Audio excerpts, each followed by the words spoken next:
What is an interval? An interval is a set of real numbers. An interval can be finite or infinite, depending on how it is defined. A finite interval lies between two endpoints. The endpoints can be included in the interval, but they don't have to be. The real numbers in the finite interval are contained between these two endpoints. An infinite interval does not have either an upper or a lower endpoint, or it lacks both. Such an interval extends infinitely in one or both directions. Intervals are often plotted on the real number line to make them easier to examine. Imagine that you are at a fairground and that you want to ride the most amazing roller coaster that you have ever seen. A signpost tells you that to ride, you must be over 15 years old. It just so happens to be your 15th birthday. So you're exactly 15 years old. Will you be permitted to ride the roller coaster? Or do you have to come back another day when you are more than 15 years old? Whatever the answer, the signpost should really be more specific. That's an example of what intervals are all about. So just sit back and enjoy the ride. Let's get started by studying the interval between two endpoints, A and B. This interval is colored blue. A and B are the endpoints of the interval, A being the lower endpoint, and B the upper endpoint. It can be hard to imagine, but there exists an infinite quantity of real numbers between the endpoints A and B. You will soon learn why this is the case. It's common to use the variable x to represent the set of real numbers within an interval. In a finite interval, x represents the set of real numbers that lie between the endpoints A and B. A and B may be included in the interval, but they don't have to be. In an infinite interval, there is either no upper or lower endpoint. In fact, an interval can even go on forever in both directions. This interval stretches from minus infinity to plus infinity, and therefore includes all real numbers.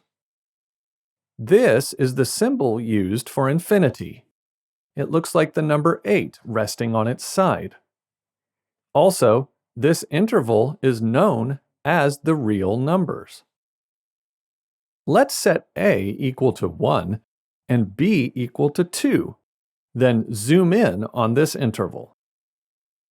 In this case, x will be the set of real numbers between 1 and 2. Recall that between any 2 points on the real number line, there exist infinitely many real numbers. This will necessarily be the case in the interval between the numbers 1 and 2. But how can that be? To confirm, you can start by dividing the interval between 1 and 2 into 2 equal parts, like this. The point in the middle is 1.5. Now, divide the interval between 1 and 1.5 into 2 equal parts. This time, the point in the middle is 1.25. Continue by dividing the interval between 1 and 1.25 into 2 equal parts. This time, the point in the middle is 1.125. You can keep on like this forever, dividing smaller and smaller intervals into equal parts. There will always be another point in the middle. In this way, you end up with an infinite quantity of decimals between 1 and 2. In addition to decimals, you will also find fractions and square roots in the interval between 1 and 2, like 1 and 2 sevenths and the square root of 3. So, when you say that x represents the range of values within an interval, this is what it means: an infinite quantity of real numbers from the interval you chose. Now then, what about the endpoints 1 and 2? Are they included in the interval? They can be, but they don't have to be. You'll learn more about endpoints in upcoming videos. An interval is a set of real numbers. An interval can be finite or infinite, depending on how it is defined. A finite interval lies between two endpoints. The endpoints can be included in the interval, but they don't have to be.